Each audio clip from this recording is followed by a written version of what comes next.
थोड़ा सा आगे चलते हैं। इसमें हमारे पास आ जाते हैं वेरिएबल्स। ठीक है, तो ये वेरिएबल है क्या, थोड़ा सा वेरिएबल के बारे में आपको बता दूं।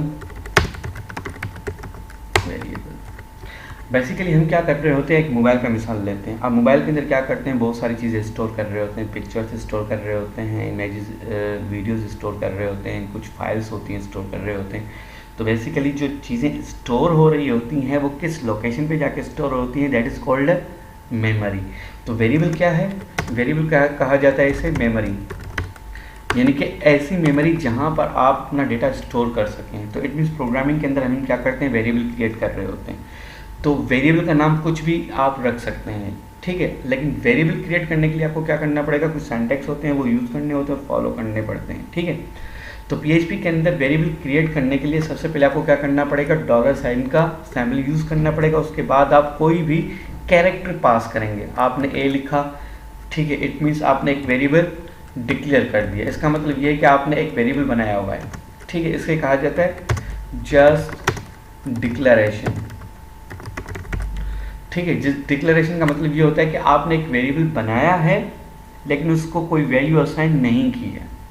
जैसे मिसाल सिंपल ले लें कि एक बंदा है विदाउट सांस कैसे पड़ा हुआ है, बंदा है तो सही लेकिन उसकी सांसें ही नहीं है, तो it means they are not working. तो आपके पास एक वेरिएबल है, ठीक है, जो आपने क्रिएट किया हुआ है लेकिन उसमें कुछ वैल्यू ही नहीं है, तो इट मीन्स जस्ट डिक्लेयर किया हुआ है। तो हम जो डिक्लेयर किया हुआ है उसको वैल्यू देना चाहते हैं, तो वैल्यू देने के लिए हम क्या करेंगे, यहाँ पर आएंगे इक्वल्स टू, इसे कहा जाता है इक्वल्स टू। इस मीन्स ये जो ऑपरेटर है इसे कहा जाता है असाइनमेंट ऑपरेटर। तो हम क्या करेंगे, इसमें यहाँ पे सिंगल कोट के अंदर मैंने लिखा MUHAMMD मोहम्मद कासिम, ठीक, यानी कि मैंने एक वेरिएबल क्रिएट किया हुआ है $A के नाम से, उसमें मैंने एक वैल्यू पास कर दी मोहम्मद कासिम के नाम से। अब मैं क्या करता हूँ, इस वेरिएबल को प्रिंट करने के लिए इको का फंक्शन इस्तेमाल करूंगा और $A लिख के मैंने इसको टर्मिनेटर लगा दिया। अब मैं क्या करूंगा, यहाँ पे ब्राउज़र पे जाकर इसे दोबारा से रिफ्रेश करूंगा, तो ये लिखा हो रहा है मोहम्मद कासिम, ठीक। तो इसका फ़ायदा ये होता है कि आप इस वेरिएबल को कहीं पर भी इस्तेमाल कर सकते हैं। अदरवाइज़ आपको क्या करना पड़ेगा, ये वाली लाइन बार बार आपको लिखनी पड़ेगी, बार बार। उस बार बार से बचने के लिए हम क्या करते हैं, किसी ऐसी कंटेनर के अंदर या किसी ऐसी मेमोरी के अंदर या किसी वेरिएबल के अंदर हम वैल्यू स्टोर कर लेते हैं। फिर उस वेरिएबल को जब कॉल करते हैं तो उसके अंदर जो भी डेटा पड़ा हुआ होता है वो हमारा प्रिंट हो जाता है, ठीक है। इसी तरह आप प्रिंट से भी इस वेरिएबल को कॉल कर सकते हैं, ठीक है। ये था हमारे पास वेरिएबल। अच्छा, वेरिएबल को हमने डिक्लेयर करना भी सीख लिया और हमने ये भी बता दिया कि वेरिएबल में हम वैल्यू किस तरह से स्टोर करवा रहे होते हैं। अच्छा, इसकी सबसे बड़ी खूबी ये है कि आप इस वेरिएबल के अंदर कोई भी वैल्यू जब स्टोर करते हैं तो वो खुद ही उसे आइडेंटिफाई करता है कि मेरे पास जो वैल्यू आ रही है वो स्ट्रिंग है, इंटीजर है, फ्लोट है, क्या है। अगर मैं इसको यहाँ से इसको हटा के अगर मैं यहाँ पे लिखता हूँ इसे 5, तो इसको पता चल जाएगा कि जो वेरिएबल के अंदर जो वैल्यू स्टोर की जा रही है वो 5 है, उसका टाइप क्या है वो खुद ही मैनेज कर लेगा। अब मैंने 5 लिखने के बाद यहाँ पर आकर रिफ्रेश कर लिया तो 5 आ रहा है, ठीक। अब ये हमें पता कैसे चलेगा कि ये इंटीजर वैल्यू है या न्यूमेरिकल वैल्यू है या फ्लोट है या बूलियन है, कौन से टाइप के। बूलियन मीन्स ट्रू फॉल्स पे काम कर रहा होता है, फ्लोट इट मीन्स पॉइंट्स में वैल्यू आ रही होती है, और न्यूमेरिकल एंड इट मीन्स आपके पास प्योर डिजिट्स होते हैं जिसमें कोई भी डॉट कुछ भी नहीं होता। और सिंगल कोड का मतलब होता है कि string it means sequence of characters, यानी कि एक से ज़्यादा कैरेक्टर्स आप इस्तेमाल कर सकते हैं, तो सिंगल कोड के अंदर दे सकते हैं। अब इसको आइडेंटिफाई करने के लिए हम क्या करेंगे, यहाँ पर आते हैं। मैंने कहा कि now identify that $A contains which type of value, किस टाइप की वैल्यू कंटेन कर रहा है, as string, integer, float, double, long, whatever क्या। तो हम क्या करेंगे, इसके लिए एक बिल्ट इन फंक्शन दिया हुआ है PHP के अंदर, हम लिखेंगे इको और उसके साथ लिखेंगे get type. Get type built in function है और ये वैल्यू रिटर्न कर रहा होता है टाइप की। आप इसमें जब वेरिएबल पास करेंगे तो आपको बताएगा कि इस वेरिएबल का टाइप क्या है, और ये बिल्ट इन फंक्शन है, ठीक है। बहुत सारे फंक्शन है इसमें बिल्ट इन, हम आगे जैसे जैसे चलते रहेंगे तो मैं आपको बहुत सारे फंक्शन भी बताता जाऊँगा, उसका क्या क्या काम है, वो आसानी से कैसे मिलेंगे, ठीक है। तो हम क्या करेंगे, $A। अब $A क्या है, हमारे पास एक वेरिएबल है जिसको मैं पहले प्रिंट भी कर चुका हूँ, वो 5 वैल्यू बता रहा है, ठीक है। अब मैंने क्या कर दिया, एक फंक्शन कॉल किया इको को मैंने कहा कि गेट टाइप को क्या करो, प्रिंट करो। अब गेट टाइप के अंदर क्या है, एक मैंने पैरामीटर पास किया हुआ है, इसको पैरामीटर भी कहा जाता है या आर्गुमेंट भी आप कह सकते हैं, ठीक है। आपने इसको एक आर्गुमेंट पास कर दिया $A के नाम से, और आपने इसको इको करवा दिया। अब ये इको क्या करेगा, गेट टाइप बेसिकली क्या रिटर्न कर रहा होता है, टाइप रिटर्न कर रहा होता है। इसके सामने मैं कमेंट लिख रहा हूँ, get type return type of data. ये जो डेटा पड़ा हुआ है वेरिएबल के अंदर, ये किस टाइप का है, ठीक है। इसको हम यहाँ पर आकर रिफ्रेश करते हैं अभी सेव करके। अब ये बता रहे कि जो 5 है उसका जो टाइप है वो इंटीजर है।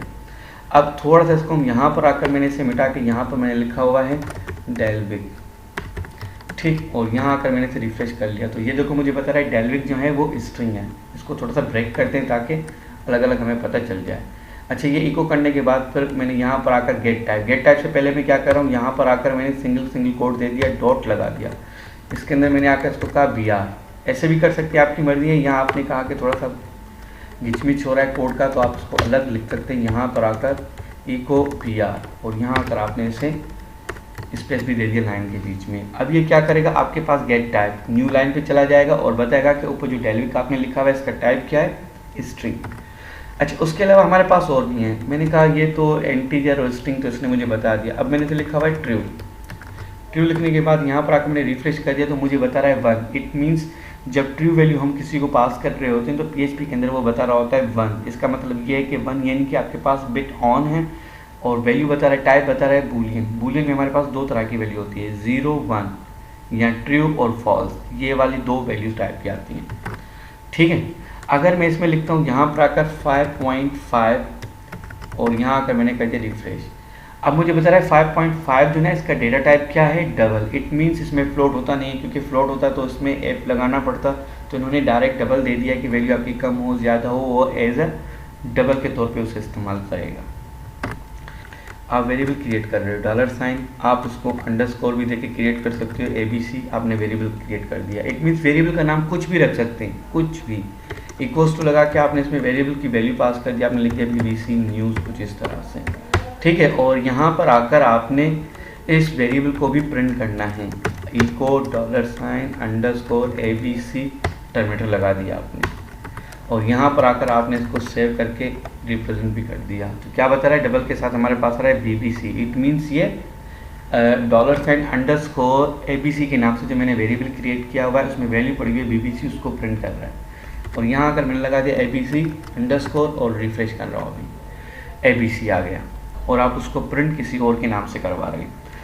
अच्छा, उसके बाद हम आते हैं यहाँ पर, ये तुम्हारे पास तरीका था किस तरह से हम कर सकते हैं। अगर आपने लिखा 1_ तो ये कभी भी काम नहीं करेगा। ये PHP के अंदर रूल है कि $_ के बाद आप कोई भी कैरेक्टर दे सकते हैं। कैरेक्टर से मुराद यहाँ तो आप अंडरस्कोर दे सकते हैं, ठीक है, या आप कोई भी कैरेक्टर पास कर सकते हैं। अगर आपने $_ के बाद कोई भी न्यूमेरिकल वैल्यू दे दी तो ये आपके पास नहीं उठाएगा और ये आपके पास एक एरर जनरेट करेगा। वो आपको देखो यहाँ पे आके मैं एरर शो करवा रहा हूँ, ठीक। रन करते हैं इसे, क्या बता रहा है, पास एरर। इसका मतलब ये कि आपने क्या किया हुआ है, अनएक्सपेक्टेड। इट मीन्स आपने कुछ ना कुछ गलत किया हुआ है, और वो आपको लाइन भी बता रहा हुआ है, T लाइन नंबर कहाँ पे, एक्सपेक्टिंग वेरिएबल, यानी कि आपने जो वेरिएबल बनाया हुआ है उसके अंदर आपको बता रहा है कि आपने कोई एरर यूज़ किया हुआ है, और $_ के बाद बता रहा है कि आप इसको चेक करें कि यहाँ पर तो आपने कोई गलती नहीं की। और लाइन नंबर बता रहा है 15 लाइन पर। अब लाइन नंबर 15 पे आ रहे हैं, अगर हम कैलकुलेट करेंगे तो ये वैसे भी 15 लाइन हो जाएगी। तो यहाँ पर आते हैं हम इसको $1 हटा के, और यहाँ पर आकर इस 1 को हटा के हमने इसको दोबारा से रिफ्रेश करते हैं, और ये हमारी एप्लीकेशन चल गई विदाउट एरर के। तो वेरिएबल बनाने से पहले इतना हमेशा रखना कि आप उसको कोई भी न्यूमेरिकल वैल्यू नहीं दे सकते, ठीक है। स्टोर करवा सकते हो न्यूमेरिकल वैल्यू किसी भी टाइप की, लेकिन $_ के बाद 1 2 3 4 या कुछ इस तरह से जो डिजिट्स है इस्तेमाल नहीं कर सकते आप। तो ये था हमारे पास PHP स्टार्ट करने का तरीका कि PHP हम किस तरह से स्टार्ट करते हैं, और इको मैंने आपको बताया कि इको हम किस तरह से इस्तेमाल करते हैं, और प्रिंट का फंक्शन भी मैंने बता दिया किस तरह से इस्तेमाल करते हैं। इको के भी मैंने तरीके बता दिए हैं, डबल कोट के अंदर भी आप इस्तेमाल कर सकते हैं, सिंगल कोट के अंदर भी। फिर सिंगल कोट डबल कोट के बारे में भी मैंने बता दिया कि कहाँ कहाँ इस्तेमाल करना है। उसके बाद अभी मैंने आपको बताया कि वेरिएबल है क्या। बेसिकली वेरिएबल को आप मेमोरी भी कह सकते हैं, कंटेनर भी कह सकते हैं, ठीक है, जहाँ पे आप अपना डेटा स्टोर कर सकते हैं। इट मीन्स मेमोरी, और आपने इसको कंटेनर भी कह सकते हैं, और आप इसको होल्डर भी कह सकते हैं। होल्डर मीन्स जहाँ पे आप कोई डेटा स्टोर कर सकते हैं। कंटेनर जैसे हम सिंपली हम छोटा सा लाइव मिसाल लेते हैं। आप स्कूल का बैग लेके जाते हैं तो that bag is called a memory. आप उसमें क्या कर रहे होते हैं, बैग के अंदर कुछ चीज़ें स्टोर कर रहे होते हैं। तो जो चीज़ें स्टोर कर रहे हो वो बैग के अंदर रख रहे हो, तो बैग के आपके पास एक वेरिएबल है, लोकेट कर रहा है आपका डेटा कि क्या क्या डेटा आप उसके अंदर स्टोर करवा रहे हैं। ठीक है, तो ये थे हमारे पास पीएचपी का पहला लेक्चर, जिसमें मैंने बता दिया कि पीएचपी स्टार्ट कैसे करते हैं और वेरिएबल कैसे क्रिएट करते हैं। ठीक है, तो मिलते हैं हम नेक्स्ट वीडियो में, हम आगे आएंगे। इसके अंदर जो हमारे पास नेक्स्ट टॉपिक होगा वो हमारे पास होगा ऑपरेटर्स के ऊपर, कि हम ऑपरेटर्स पीएचपी के अंदर किस तरह से इस्तेमाल करते हैं। ठीक है, मिलते हैं।